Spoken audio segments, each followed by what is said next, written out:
Chapter 11. Where to start? Nick had no idea where to start.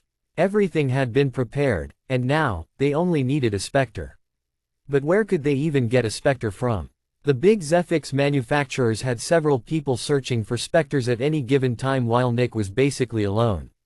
Sure, there was also Winter, but it wasn't his job to find and capture Spectres. Should I search for a Spectre with minions? I mean, I know about the Blood Mosquito and the Parasite, but both of them are too powerful. Wait, do weak Spectres even have minions, or does that require a lot more power? Nick just scratched the back of his head as he stood in front of the warehouse. There are 3 kinds of Spectres, and I can't even attempt to get any Force Spectres. That only leaves Possession Spectres and Physical Spectres. I really doubt that I would easily find a Possession Spectre since the Zephyx manufacturers love those. At least, that was what Winter said. That means I have to find a Physical Spectre. But where? Nick scratched the side of his head. I mean, I heard the outside is basically filled with Spectres, but everybody knows that the outside is extremely dangerous. Level 2 Spectres are already able to damage the walls of the containment unit, while I can't even make a dent in them. Obviously, Level 3 Spectres would be even more powerful. I don't think going outside of the city would be a smart idea. Nick sighed. Guess that means I'm stuck searching for a Physical Spectre inside the city. Nick still scratched the side of his head. The next moment, he turned towards the direction of the dregs. Maybe I should just start asking around. After a couple of seconds, Nick just shrugged and walked towards the dregs. Sure, why not? Winter looked through one of the windows at Nick, who was walking away. I hope he finds one, Winter thought with furrowed brows. And I also hope the one he finds isn't too strong. After a while, Nick's surroundings became dirtier and dirtier, making him feel like he had come back home. The outer city had been a bit too clean for Nick. It almost felt unnatural. Eventually, Nick reached the marketplace where he had sat for months with his sign. Today was not tax day, which meant that the marketplace was quite normal. People were talking with each other but still keeping a safe distance. After all, everyone could potentially be dangerous in the dregs. Nick scratched the side of his head again. Eventually, someone just so happened to meet Nick's eyes, and Nick walked towards them. The person Nick was walking to was a thin adult man who seemed like he regretted accidentally meeting Nick's eyes right now. Hey, Nick said with a friendly tone. I'm searching for a Spectre. Near the beginning, the man seemed annoyed and uninterested, but when he heard the word Spectre, he became nervous. A Spectre? Which one? He asked with worry. I don't really know. Nick said with uncertainty. This confused the man. What? But you just said you were searching for one. I mean, yeah, Nick answered with an awkward laugh. You see, I am a new Zephyx extractor, and I'm searching for my first Spectre, you know. When the man heard that, he calmed down a bit, but then, he became angry. Then stop talking like you lost a Spectre. I thought I was in danger or something. He shouted. Yes, sorry and stuff, Nick said as he tried to sound nice. So, you got any hints? No, the man answered with annoyance, and even if I had any, why would I give them to you? I would just tell the investigators. At least they would give me enough money for the next couple of payments. Nick could only sigh. The investigators were people who worked for Zephyx manufacturers, and their job was to find clues about Spectres. Naturally, a couple of Zephyx manufacturers had already opened some kind of service point where the residents of the city could give them clues regarding Spectres. And Nick? What did Nick have to offer? Literally nothing. Thanks anyway, Nick said with a sigh. The man snorted when he heard Nick. Apparently, he was still a bit angry about the scare Nick had given him. Nick left the man behind and went to a clerk from one of the stalls. That clerk basically said the same thing. He was annoyed that Nick was wasting his time with useless talk and told Nick that he would just go to the investigators if he had some clues. After asking a couple more people, Nick realized that there was really basically nothing he could gain from talking to the people. They would all just contact the investigators because of the money. Sure, Nick could probably ask Winter for some money to pay the people, but how many people would actually trust Nick's words, and more importantly, how many of the clues would actually lead to Spectres? After over 2 hours of asking around, Nick still hadn't found a clue regarding a Spectre. Eventually, Nick just decided to patrol. The people were of no help anyway. Nick walked through several small and remote alleyways, and the floor became more and more unstable. The dregs were way too big for the number of people that lived here. The issue was the amount of money in circulation and the available food. Theoretically, if 2 people lived in one house, just this part of the dregs could hold over 10,000 people. Yet, there were barely 2,000. Because of that, there were plenty of abandoned places in the dregs. Usually, there was no point in going there. Everything worthwhile had already been looted and stolen, while specters hunted humans, which meant that they were also more likely to be amongst humans. And the abandoned dregs basically didn't have any humans. Yet, Nick was already out of options, and this was the best thing he could do right now. Maybe a specter had its nest and hiding place in the abandoned parts and only went amongst humans when they were hungry. Hey! When Nick heard that voice, his brows furrowed. What do you want? Nick asked in annoyance as he looked at one of the broken plates of rusty metal. A moment later, the small head of a rat poked out of a hole in the plate. I heard you were searching for a weak specter, the rat said with a grin. I am, Nick said. Naturally, Nick knew exactly who he was talking to right now. The parasite. The specter that tried to convince him to kill himself. I know of a couple, the rat said with a chuckle. Interested. Nick raised one of his eyebrows. I am, he said after some hesitation. All right, the rat said with a grin. I want 5 bodies. Bring me 5 bodies that have not been killed by Nurse Alice, and I will tell you where you can find a fitting one. Chapter 12. Nick scratched his chin for a bit. The rat looked with interest at Nick. Not interested, Nick said after a bit. Oh, come on, the rat shouted, but it still didn't dare to leave its little hole. It's just 5 bodies. You don't even need to kill them yourself. No, killing is forbidden, Nick answered. So, the rat asked. Who cares? I do, Nick said. I am a real Zephyx extractor now. I can't do such shady stuff. The rat blinked very slowly. What? It asked in a disbelieving and deadpan voice. Extractors kill the most people. They can basically kill whoever they want. They just need to pay a fine for it. Nick scratched the back of his head. I mean, I get it, but I don't like it. It feels dirty. The rat looked like it couldn't believe what Nick was saying. What are you talking about? I literally saw you kill that guy from the insurance gang and dump his body in the ruins.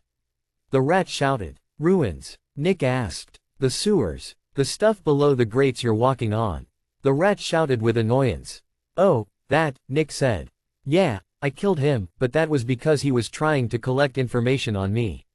It was self-defense. Self-defense. The guy was just looking at your house. You punched his face in before he could even do anything. Yeah, like I said, self-defense. Nick answered with annoyance. He went against me, and I answered in kind. The rat scratched on the grate below it with annoyance. Okay, fine. It was self-defense. Then, go out and make some enemies and self-defend yourself into 5 corpses. No, Nick answered. Silence. Why? The rat asked. I don't want to kill people that haven't done anything to me. I have morals, you know. Nick shouted with a serious tone. Morals, the rat repeated with annoyance. Yes, morals, Nick answered. Okay, the rat said. Then go purchase 5 corpses or something. Your employer looks like he has money. Can't, Nick answered. We are not allowed to keep the corpses. Also, I heard that the entire city is basically looking for you, and if anyone found out that I purchased some corpses to hand them to you, the city would probably kill me. The rat took a deep breath. Okay, it said. Anyway, my offer still stands. If you are ever interested in some information, just give me some corpses. I don't care where they come from. As long as they are human and have not been killed by Nurse Alice, I am fine with any. Anyway, good luck finding a specter without me, the rat said with a snort before it vanished back into its hole. When Nick heard that, he furrowed his brows again and scratched the back of his head. He really didn't like his current situation. Just now, the parasite had given him a chance to find a specter, but he had declined. In the end, Nick could only sigh and accept his circumstances. Of course, as someone who had lived in the dregs for his entire life, Nick was a very practical person. Naturally, he had considered the parasite's offer seriously. However, no matter how he reasoned with himself, Nick just couldn't accept helping the parasite. The parasite was a specter that killed a great number of humans. Essentially, it was preying on the weak. Over the years, Nick had looked at the huge pyramid that symbolized the inner city countless times, and whenever he saw the difference between it and the dregs, he felt very similar. Just based on how the tax system worked, Nick could tell that the rich Zephyx manufacturers in the inner city were preying on the weak and poor people of the dregs. This created a certain hatred for people who preyed on weaker ones. If everyone could just give a little of their belongings, there wouldn't be so many dying people in the dregs. Naturally, Nick knew that this was a very they ideology. Something like this would never happen. Yet, even if the ideology was it was still what Nick wished for. Nick couldn't change the world, but he could live his own life after his own standards, at least. And Nick wouldn't take advantage of the weak people. Taking advantage of the ones in power, like the gangs, sure, but not of the weak ones. Would it be easier to just accept how the world was and go with the flow? Of course. But I don't need things to be easy, Nick thought. I'm strong enough to have morals. Nevertheless, Nick threw one last glance at the hole where the rat had just been. He felt a bit of regret. Someone with Nick's knowledge and strength could probably find 5 corpses without being found. But in the end, Nick just couldn't do it. So, Nick just continued walking through the alleyways. Eventually, the metal below Nick's feet became so unstable that he had to stop. By now, Nick was pretty close to the huge wall around the city. Rows upon rows of silver cameras lined the top of the walls, and they were looking in and out of the city. Naturally, several cameras were also pointing at Nick at the moment. However, that wasn't anything unusual. After a bit, Nick just turned around and left this part of the dregs again. Nick looked for a different abandoned part and continued his search there. Hours passed. Still nothing. Nick returned home, ate something, and went to bed. The next day, he continued searching. Nothing. The next day, he went and talked to different people all day. Nobody had anything of value to say. Nick also met an investigator that day, who only laughed at Nick.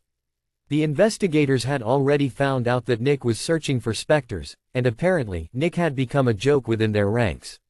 They found it quite hilarious that some unknown guy from the dregs was searching for specters while he was up against several huge companies with hundreds of employees. Nick didn't talk to the investigator.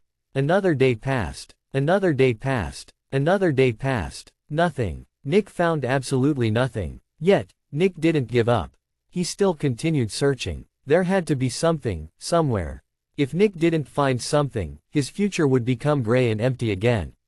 Nick wanted to make something of his life, and for that to happen, he needed to find something. He wouldn't give up, no matter how long it took. Chapter 13. Job Offer. Nick kept going to the marketplace and asking people for several days. By now, many people were already telling him that they knew nothing before he could even ask his questions. Constantly getting rejected by everyone didn't feel great, but Nick knew that he had to keep it. There had to be some weak specters somewhere in the city. Of course, the inspectors also kept ridiculing Nick. Yet, Nick never truly reacted to the ridicule. He just kept on asking around and searching. 10 days after Nick had started searching, some small things started to change. The people had assumed a more neutral stance instead of directly telling Nick to go away. On top of that, the inspectors actually stopped making fun of Nick. The reason for that was that the inspectors were actually a bit impressed by Nick's grit. Not many people could continue doing something after getting shut down by literally everyone around them. Another 2 days later, one of the inspectors actually stopped in front of Nick. It was a middle-aged man with black hair and a goatee. His build could be described as athletic. He wasn't thin, but he also wasn't fat. Nick, right? The inspector asked. Nick just furrowed his brows and walked past the inspector. Hey, wait a minute. I'm not here to ridicule you, the inspector shouted. Nick turned around and looked at the inspector with a raised eyebrow. I've heard from my people that you have been searching for a specter for about 2 weeks, the inspector said. They are talking quite a lot about you. Near the beginning, it was mostly jokes and ridicule, but by now, quite a few of them actually admire your tenacity. Nick just nodded. Thanks. Is there anything else? The eyebrows of the inspector rose, but the next second, he just chuckled a bit in amusement. So curt and off-putting. Well, you are from the dregs, after all. Nick didn't like the condescending tone of the inspector and just turned around to walk away. The inspector just chuckled a bit. Want a job? Nick stopped walking, and his brows furrowed as he turned back to look at the inspector. A job. Yes, as an inspector, the inspector said. Even though you don't know the nuances of finding clues of specters, your tenacity and grit are commendable. Teaching someone how to do something isn't difficult. Teaching them how to gain tenacity and grit is. I'm offering you a position as an inspector in my team, the man said. Interested. Naturally, Nick was interested. Sure, he had already signed a contract with Winter Melfian, but his relationship with Winter was strictly business. I already have an attuned Zephyx synchronizer. Is there a way for me to become a Zephyx extractor in the future? Nick asked. The inspector's eyes rose, and he looked at Nick again. Only now did the inspector take conscious note of Nick's formidable muscles.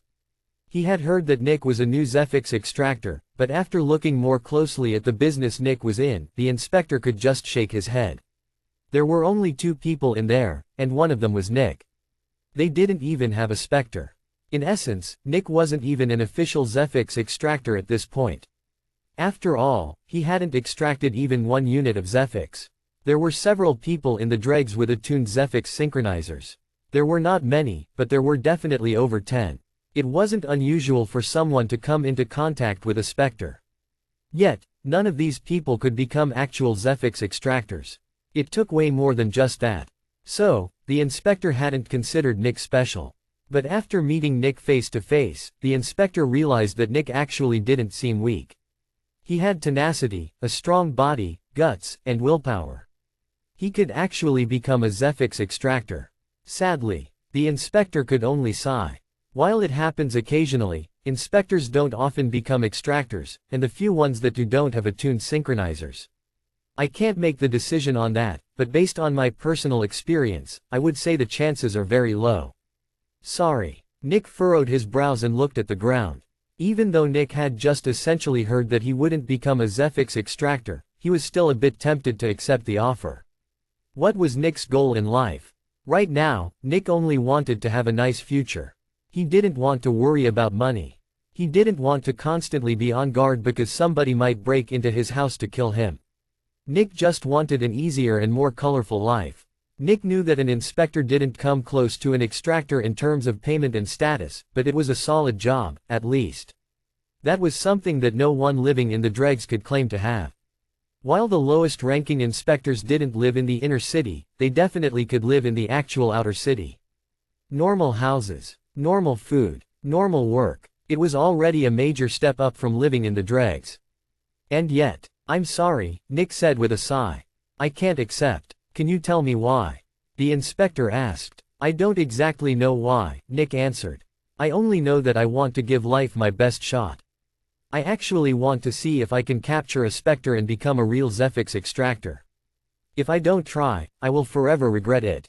And if I fail, I can still accept, right? It's not like this is only a one-time offer, Nick explained. The inspector sighed. No, it isn't. Naturally, if you want the position, just tell any of the local inspectors. Nick nodded. Then, thank you for the offer and for understanding. I'm genuinely sorry that I can't accept at this moment. The inspector nodded. No problem, he said. Then, have a good one, Nick said as he turned around to walk away. As the inspector watched Nick turn around, he seemed to struggle with something.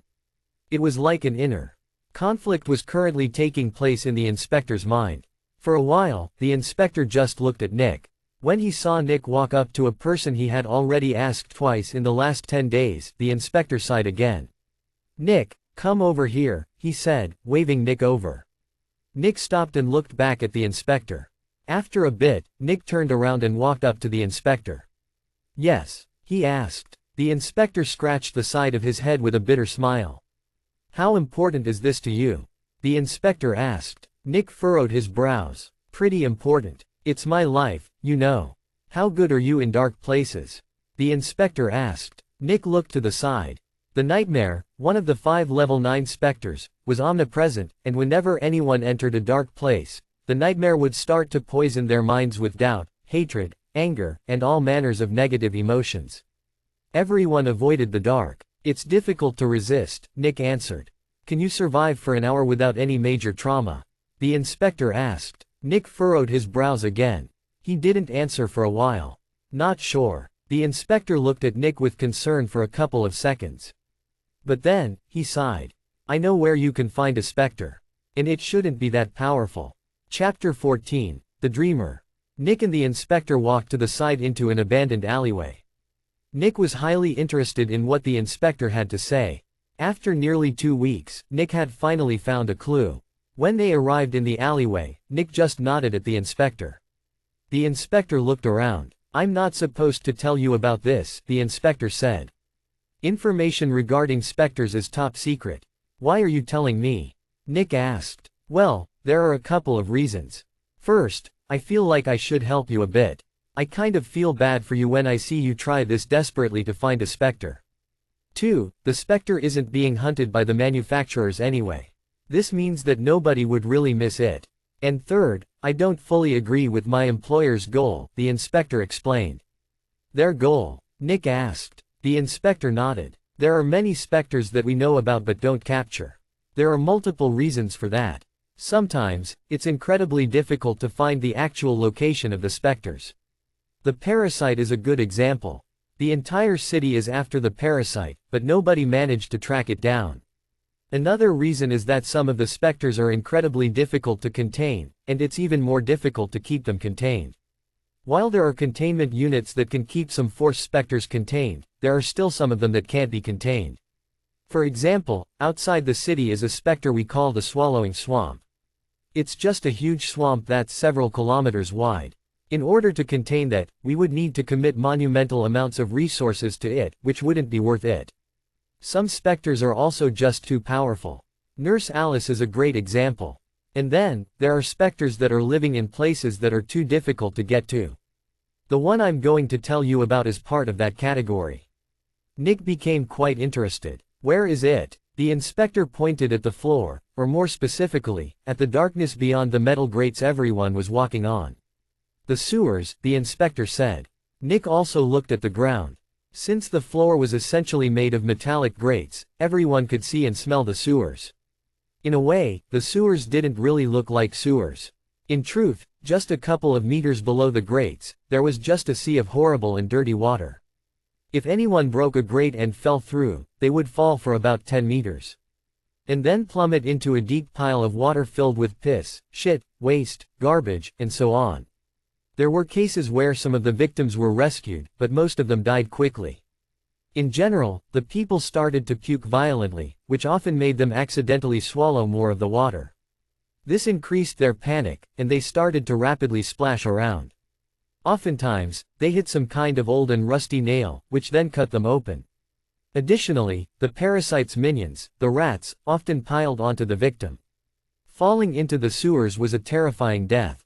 Even more, not all of the floor was made of grates. There were also plenty of places with plates instead of grates. If one had exceptionally bad luck, one might fall into a dark part of the sewers. At that point, the nightmare's influence also attacked them. In the sewers? Nick asked. The inspector nodded. Nick's heart rate increased, and he had to take a deep breath. Where is it exactly? Nick asked. Are you really willing to jump into the sewers? The inspector asked with concern. Nick took another deep breath. Nick imagined himself standing in front of a hole, looking at the murky and dark liquid below. Just the stench would make a normal person retch. Jumping into that, the mental image was horrifying. To be honest, Nick hesitated a while. It wasn't easy to jump into something like that. The only good thing was that nobody would be seeing Nick down there, which would allow him to keep his unique ability active. This meant that drowning or getting pricked by a sharp piece of metal was no real concern. Nick's body became 5 times as powerful when no one was looking. That also meant that the durability of his skin and muscles increased. As long as he didn't ram into a metallic spike jutting out of a solid wall with all his force, Nick wouldn't get wounded. The rats also weren't that big of a problem. Yes, the parasite had a lot of rats, but every rat was valuable.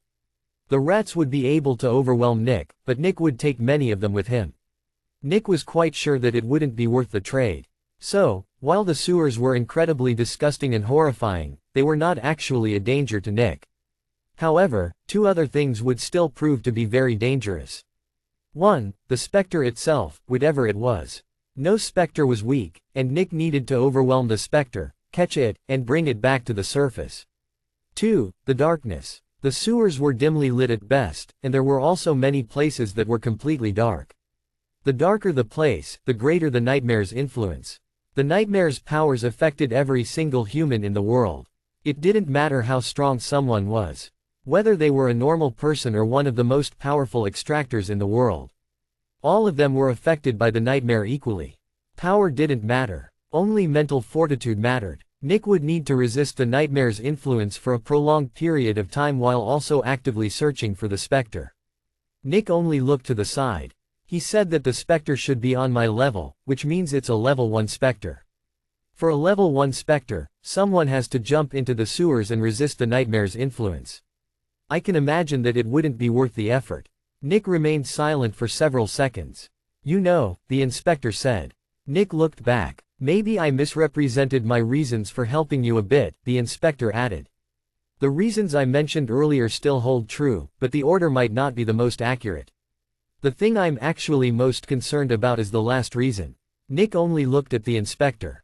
When we find such a specter, the inspector explained, my employer makes a risk assessment. Is it worth to go after it? What are the dangers? What is the potential profit? Since this is only a level 1 specter, it obviously isn't worth it. Because of that, we are just going to ignore the specter. That is until it becomes a level 3 specter. Nick narrowed his eyes. You're saying that they want the specter to feed on the population of the dregs until it becomes a level 3 specter? Nick asked. The inspector looked to the side. Well, my employer is a business, and all businesses are made for profit. When there is no profit to be gained, we don't get involved. My employer isn't letting the specter live just so that it can become more powerful. My employer just doesn't get involved since it's not worth it. My employer is not responsible for keeping the city safe. It's a business, not a charity. It's not my employer's job to protect the people. Nick's demeanor didn't improve. And if your employer told the city about the specter? The inspector didn't immediately answer. The city might do something about it, the inspector added. But they would need to pay quite a hefty sum in return. Also, maybe one day, the specter might become profitable enough to catch. Nick didn't need to hear more. Naturally, the inspector wasn't allowed to speak ill of his employer, which was why he was wording it this vaguely, but Nick basically got the gist. The inspector's employer was willing to feed people to the specter until it grew more powerful. And the inspector didn't like that. Which was why he was telling Nick about it. Earlier, Nick had still been on the fence, but now, not anymore. I'm doing it, Nick said. The inspector looked into Nick's eyes for a while. The inspector saw that they were filled with a bit of fear but also a lot of conviction. The inspector took a deep breath. It's called The Dreamer. Chapter 15. Jumping in. Nick and Winter stood in front of a destroyed street. The inspector had told Nick everything he knew about the Dreamer already, and Nick had also informed Winter. As always, the sun was in the middle of the sky, and yet, the sea of toxic waste still seemed dark. This part of the dregs was abandoned, and the road had broken into many pieces, creating a sort of ramp towards the sewers. Nick chose this spot since he also needed a place from where he could return. At this moment, Winter was holding his nose with a white handkerchief, and he looked with disgust and concern at the dirty and grimy water. The two of them looked at the disgusting water washing across the broken and lowered metal plates and grates for several seconds. And you're sure you want to accompany me? Nick asked as he looked at Winter. Winter didn't immediately answer. You really don't have to, Nick added. As the chief Zephyx extractor, this is my job, not yours. Winter just kept looking at the disgusting water. He took several deep breaths. Then, he started to retch and cough. Yet, Winter kept looking at the dirty water. A moment later, his legs shook a bit.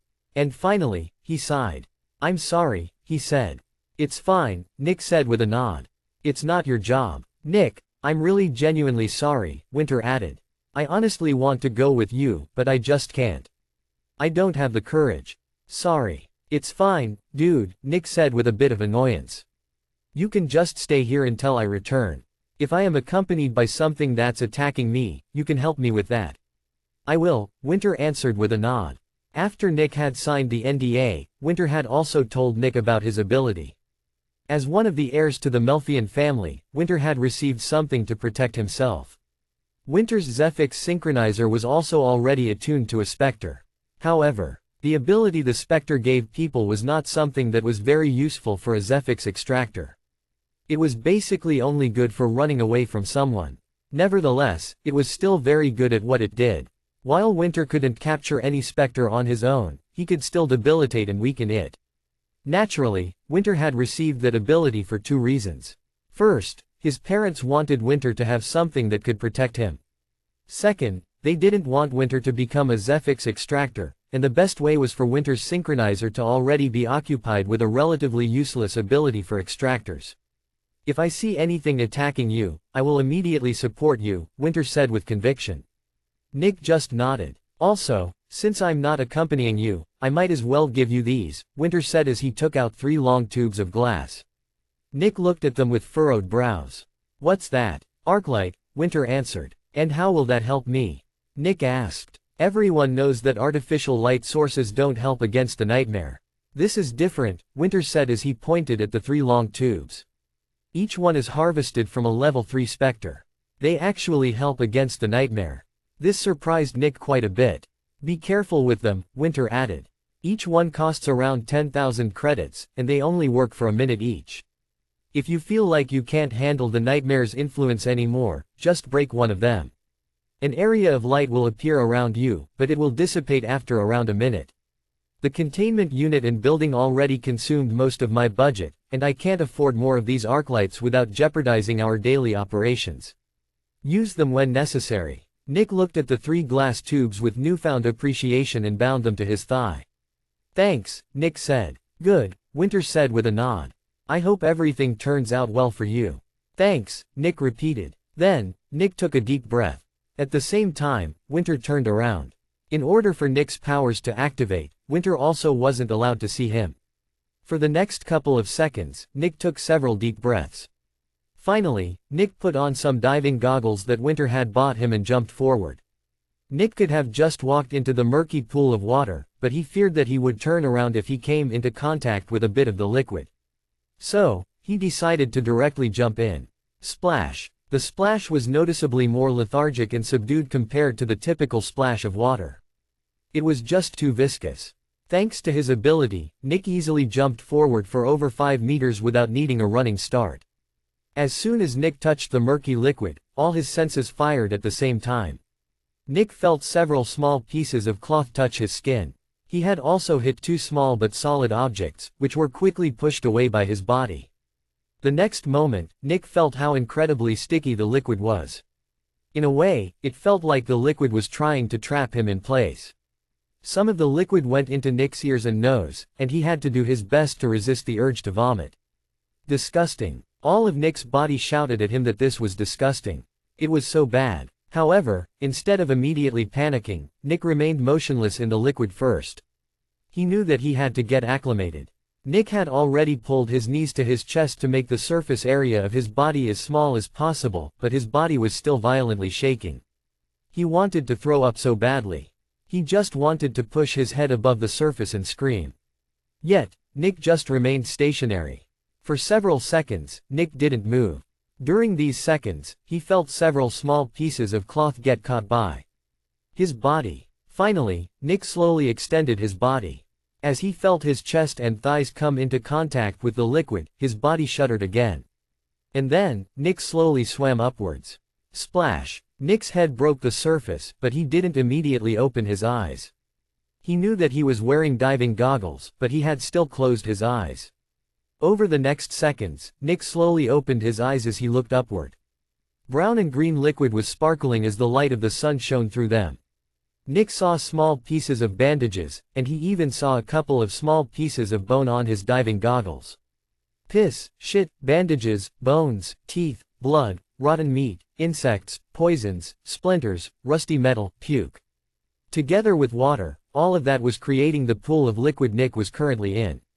A moment later, Nick slowly wiped his goggles, mouth, and nose clean. Or, at least, as clean as he could. Finally, Nick took a deep breath. Surprisingly, the smell didn't feel as bad as before. But that was the only positive thing. Nick, is everything alright? Winter shouted, still turned away from Nick. Nick took another deep breath. I'm fine, he answered. Good, Winters shouted back. I'm going to search now, Nick shouted. Good luck, Winters shouted back. The next moment, Nick took another deep breath. And then, he swam forward, towards the endless depths of the sewers. Chapter 16. Ruins. Nick swam forward in silence. From time to time, he could hear the sound of someone walking on the road above him, but that was about it. All the other sounds were just the liquid sloshing around Nick's body and face. Creak. Nick's shin suddenly hit something solid, but thanks to his ability, his shin didn't receive any real damage. The next moment, Nick stopped and used his feet to see what was below him. After all, the liquid was so murky that he couldn't even see further than 10 centimeters. Nick's feet found something big and stable beneath him. In fact, Nick could even stand on it, allowing his torso to rise above the murky liquid. Wonder what that is, Nick thought as he continued wading across the stable foothold. Splash! But after some seconds, Nick lost his footing and fell forward. A moment later, Nick shot upward and scrambled back onto the stable foothold. It's in my mouth. Nick immediately started retching uncontrollably, and it only stopped over 2 minutes later. Note to self, don't breathe in while walking forward, Nick thought. Anyway, seems like my foothold ended after about 10 meters. I guess that's the size of a house. A moment later, Nick decided to walk along the edge of the perceived building he was walking on, and within a minute, Nick had mapped out what he was standing on. Sure enough, it's a house, Nick thought. But then, Nick furrowed his brows. However, the form is unusual, and it's made of stone or brick instead of metal. Almost all houses have a slanted roof because of the rainwater, but the roof of this one is perfectly flat. Even more, all the houses above me are made of metal. A house made of something as luxurious as stone would be far too expensive for the people living in the dregs. Even the houses in the actual outer city are mostly made of metal, albeit rust-free. That was when Nick remembered what the parasite had said. The parasite had called the sewers ruins at some point. Ruins, Nick thought. I guess this stone house is part of the ruins then. But why are there buildings down here? Obviously, no one is living down here. Yet, there are still valuable and functional houses. Even more, the sewers wouldn't have swallowed everything if we had just lived in the houses to begin with. Why did someone build a metallic city above this one? I don't know, Nick thought after some seconds, but one thing is clear. Humans have lived here before. Nick looked around a bit. I want to know how big the house is. The next moment, Nick went to the edge of the house, took a deep breath, and dove down. Nick's hands grabbed the rough stone of the house and pulled him downward. Since no one was watching him, Nick easily managed to pull himself downward. After descending for around 10 meters, Nick reached the bottom, but when he felt it, he furrowed his brows in surprise. Metal. The ground is made of metal here as well. The dregs were buildings made of rusty metal sitting on top of grates and plates of rusty metal.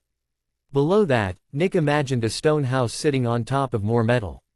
Then, is there even more? Nick pulled back and kicked the floor with all his power. Boom! The ground vibrated, but Nick suddenly felt pain in his leg. He knew all too well where that pain came from. He had hit something that was way too hard. This feels just as hard as the metal that Winter's containment unit is made of. I think he called it steel. A house made of stone on top of a floor made of steel. This sounds way better than the rusty metal of the dregs. Nick thought about this for a while. There's not enough information. A moment later, Nick shot towards the surface to get a fresh breath of air before returning underground. Over the next few minutes, Nick mapped out the building. He even found the door and some windows. Sure enough, it's a residential house, Nick thought. By now, Nick had acclimated to the disgusting liquid, and as long as it didn't get into his mouth, he could keep his disgust in check. As Nick looked down at the house below him, he suddenly got the urge to investigate further. Maybe there is some treasure inside. Maybe there are some secrets to uncover. But then, Nick felt a bit of crackling from beneath his feet. The house wasn't breaking apart, but it definitely wasn't stable. That was when Nick realized something crucial. That's dumb. There's no way anything valuable would be left. After all, the people who moved here to build the city must have cleared everything out already. The next moment, Nick narrowed his eyes. Then, he remembered when this feeling had actually occurred. While Nick had been deep below the surface, he had already had the urge to investigate the house. In fact, the urge had been the strongest when Nick had found the door.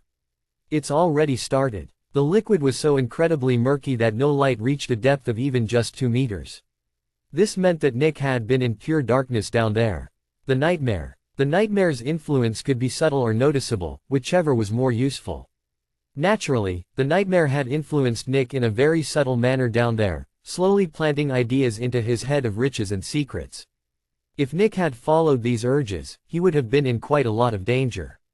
The house was not stable, and even more, the nightmare could also warp someone's perception and create illusions. It could have made Nick move in a different direction than he wanted, and without being able to see or hear down there, Nick wouldn't be able to find his way out. In the end, he might become panicked and break through the wall, but then, the house might collapse on top of him. The nightmare has already influenced me. Nick took a deep breath. I have to be careful. The next moment, Nick decided to stop investigating the ruins below him. Without a constant source of light, investigating the ruins was far too dangerous. I can look at them at some other time. For now, I should look for the dreamer. Chapter 17. Rules of the Sewer. Nick focused on searching for the dreamer. The investigator doesn't know what the dreamer looks like exactly, but he said that he knows it can fly.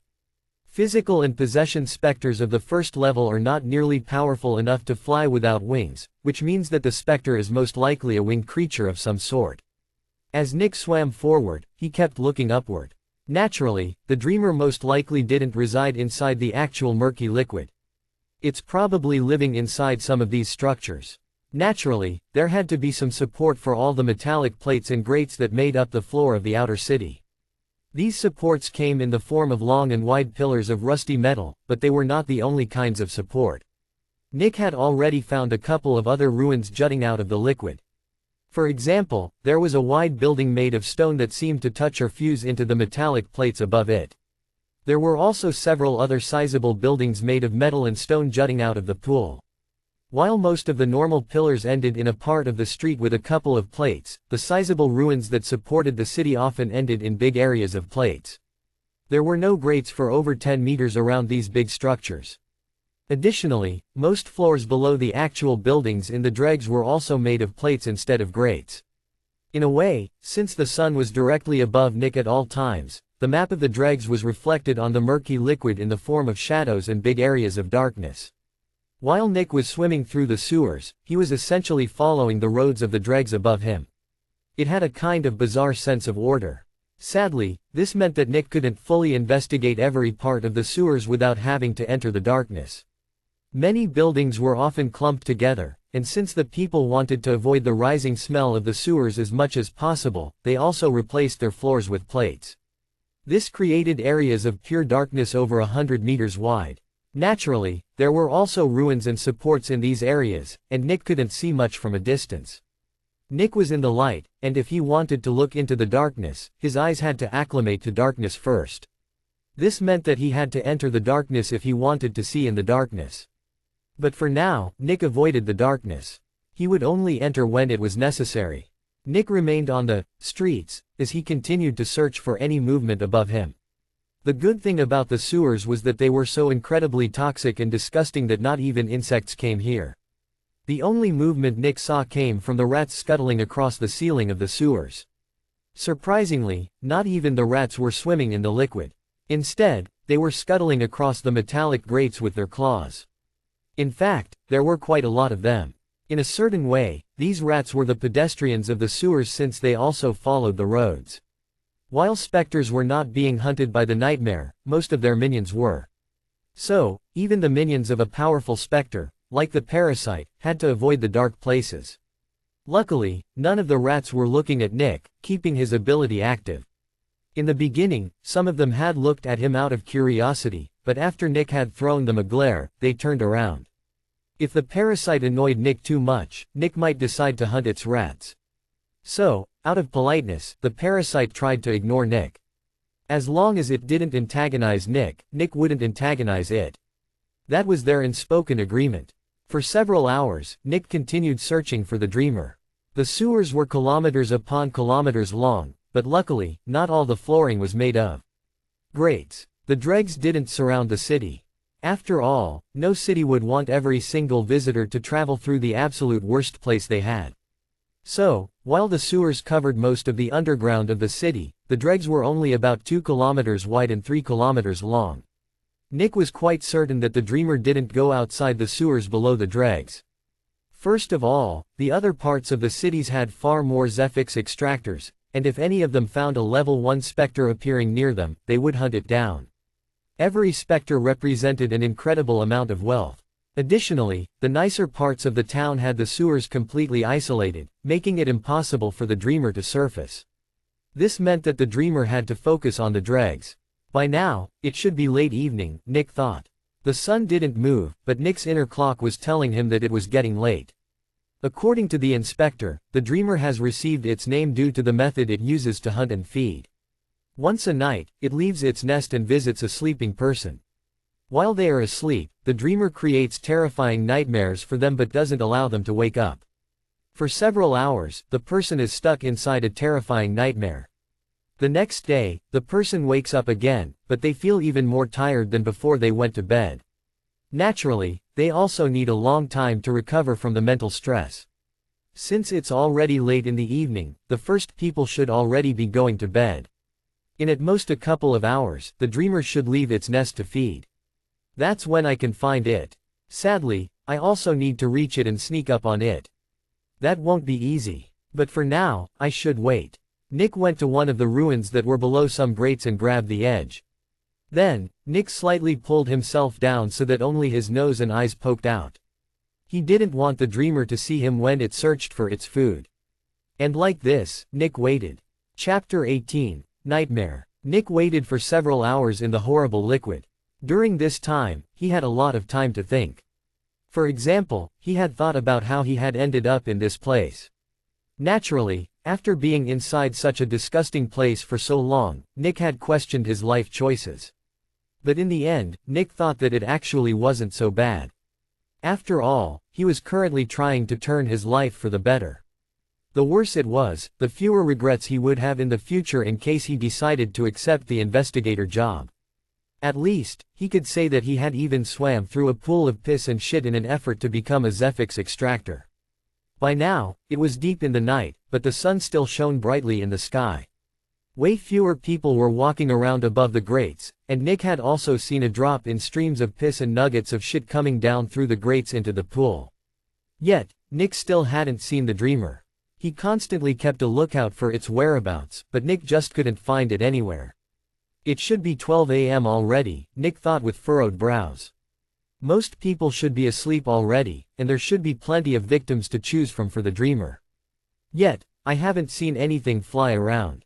From this position, I can basically look at everything below the dregs, but I still can't see anything flying around. Naturally, Nick grew worried. Just to be safe, Nick waited for another 2 hours. But still, nothing. It should be 2 a.m. now, but I still don't see anything. By now, even Nick's powerful and strengthened skin started to get itchy all over. The liquid was a bit acidic, and Nick had been in it for over 8 hours by now. In the end, Nick surfaced with a helpless sigh. Since it's not flying around, this can basically mean only one thing. Its nest is directly below its victim's home. That means it doesn't need to fly around to feed. Nick looked around and focused on the several big and dark spots in his surroundings. The direct beams of light coming from above Nick created shadowy squares when blocked by the houses of the dregs. In a way, they created shadows of the houses themselves. But instead of being two-dimensional, it was like the shadows took up the entire space below the houses, creating a sort of black domain. However, there were also a few houses with a couple of small grates, representing small spots of light. These grates were mostly left in the houses as toilets. For now, I should focus on the houses with toilets. Nick created a map inside his head of the layout and started from the edge of the dregs. After swimming for a while, Nick stopped in front of the first dark place. In front of Nick was a shadowy area, around 20 meters wide and 50 meters long. There were 2 grates in that area of darkness. Naturally, houses in the dregs didn't get that big. This was simply a small block of houses with 2 toilets. Nick took a deep breath. And then, he swam forward. Nick directly swam towards the beam of light in front of him, but he also kept looking around for the dreamer. He saw several pillars and even a ruin jutting out of the pool around him, and he looked at all of them. The dreamer probably wasn't very big, and it could probably even live on the sides of one of the rusty pillars. Nick inspected all the pillars. Suddenly, Nick's body shook, and he stopped moving forward. In front of him, the pillars seemed to distort and morph into each other. Just a couple of moments later, a terrifying grimace with teeth had been created, and it looked down at Nick with rage. Nick's heart rate rose. That's the nightmare. This is only an illusion. Yet, knowing that it was an illusion didn't help a lot. Nick's terror was still very present and visible. Someone with a phobia of spiders also knew that almost all the spiders weren't even dangerous. Yet, their fear was still overpowering. Nick was in a similar situation now. He knew that the huge grimace floating above him was not real, but he still genuinely felt like he was about to die. Nick's speed increased. It was almost like his disgust for the liquid had vanished as he desperately tried to get away as quickly as possible. "You're going to die." The darkest voice Nick had ever heard had just spoken that sentence, and Nick felt his mind shiver. Yet, Nick just looked forward at the safe beam of light that was the toilet of the house. "You're never going to reach it." The next moment, Nick saw the beam of light slowly going away from him. Nick's breathing quickened, and he didn't even care that some of the liquid entered his mouth at that moment. He needed light. Nick kept swimming, and swimming, and swimming. Why hadn't he reached it yet? From the start, the toilet was barely 10 meters away from him. That took some seconds, but that was it. Nick was quite sure that he had been swimming for over half a minute by now. Where was the light? Ha ha ha ha ha. The dark voice laughed as the light traveled further and further away from Nick until eventually it was gone. There was no more light.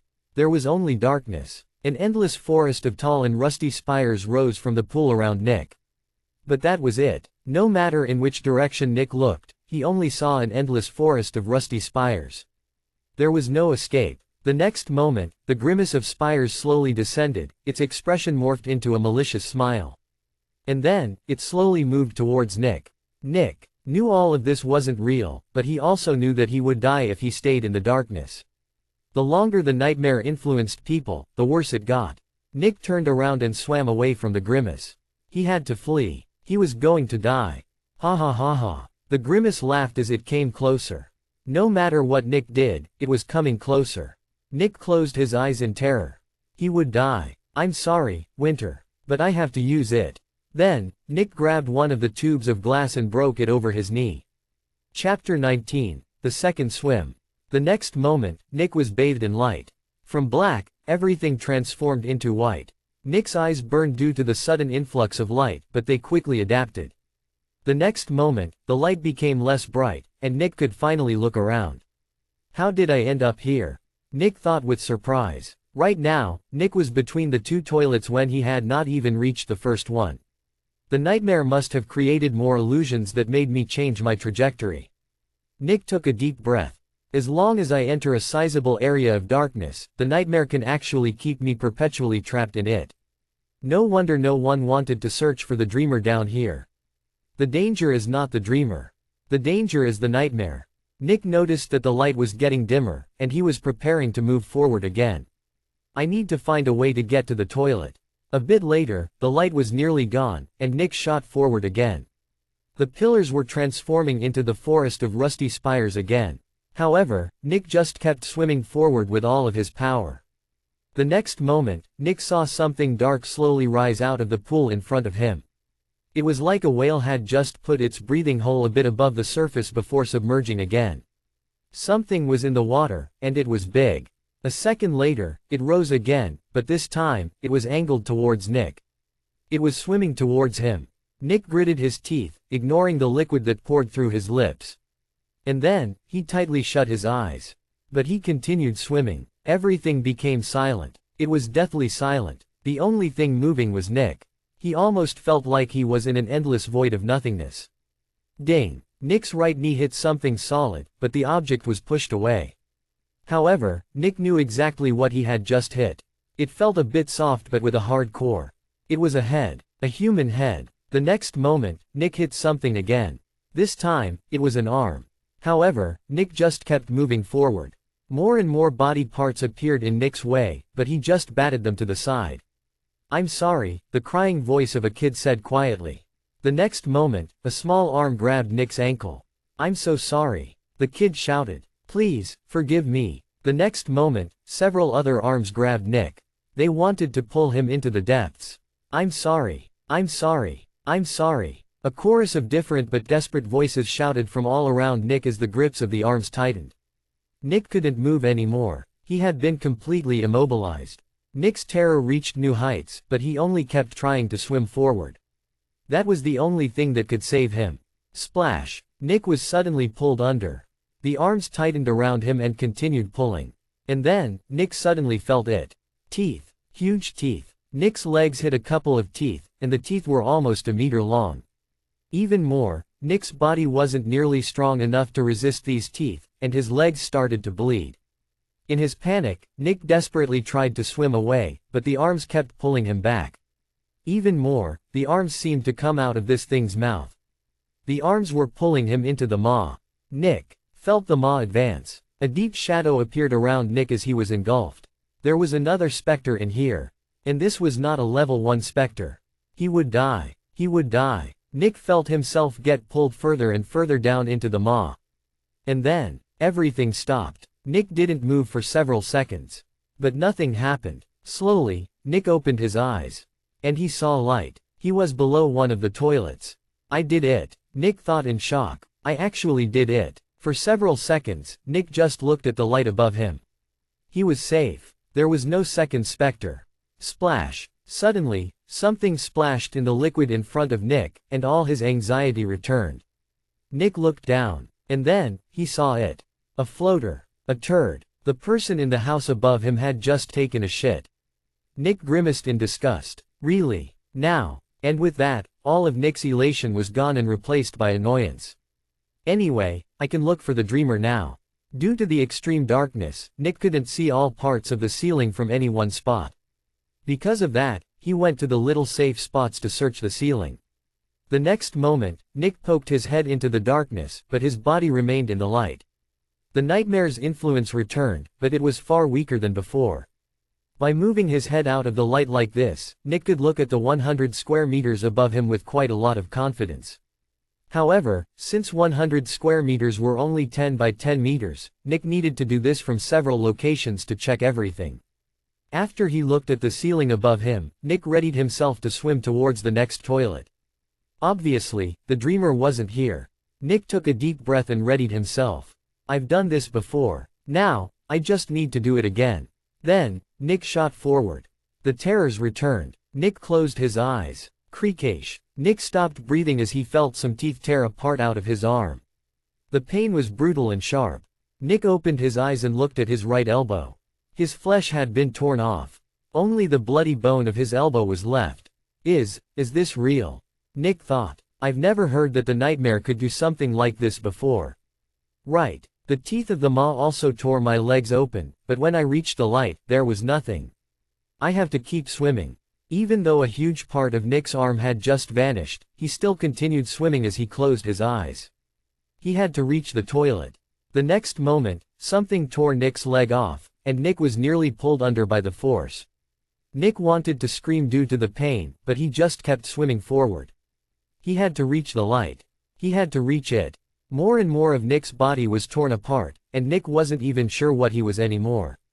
His being was so overwhelmed with pain that his mind even blacked out for some seconds. He was dying. He wanted to die, but he wanted to live. It was so bad. It was so horrible. Just move forward. Just a bit. Please. Just a bit. And then, everything stopped again.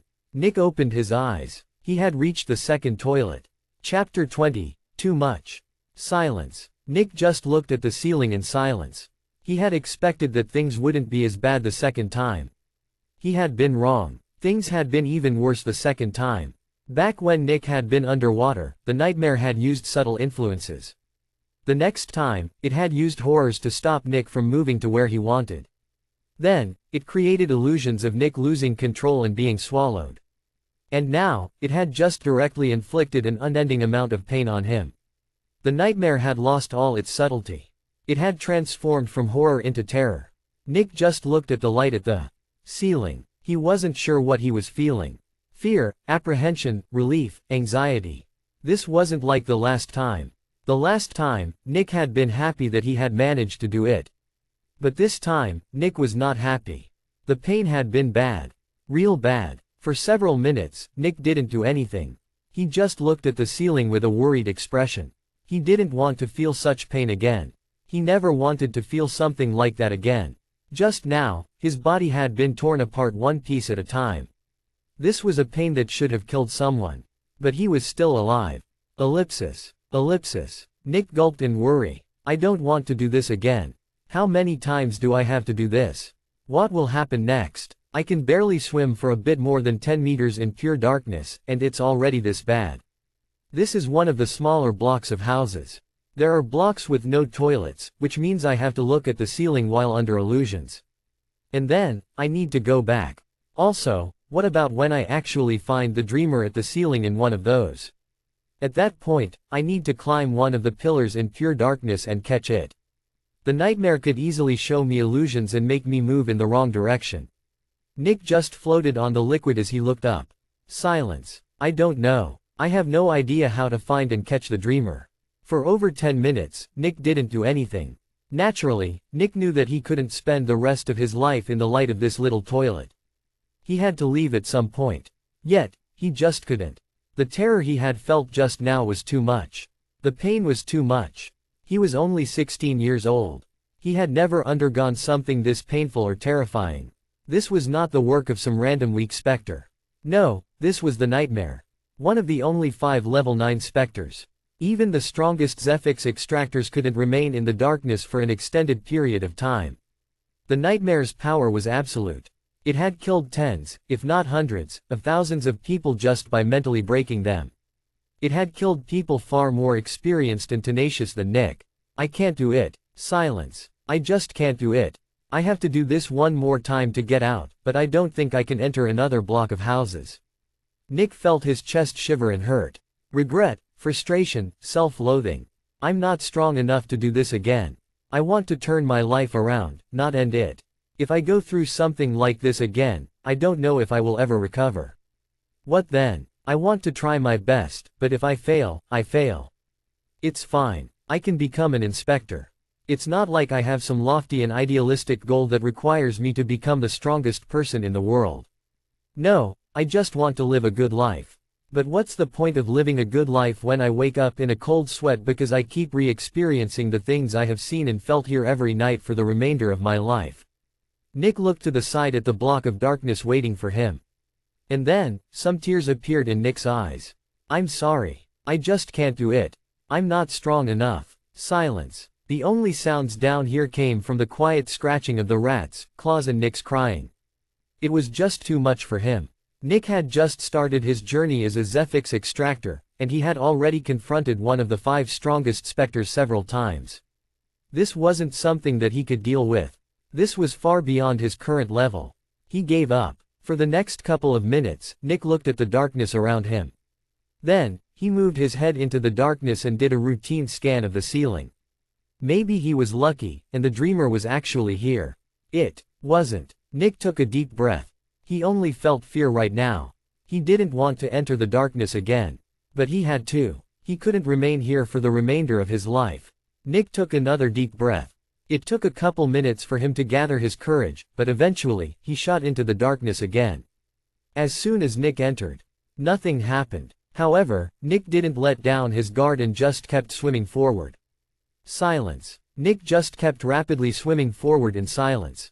After a bit, Nick opened his eyes. He saw the light of the street of the dregs in front of him. He was almost there. Nick continued swimming, and then, he entered the street. Nick was now in the light of the streets of the dregs. Nothing had happened in the darkness. Nick turned around to look at the block of houses behind him with suspicion. Had the nightmare given up? He doubted it. Yet, Nick was back in the light again.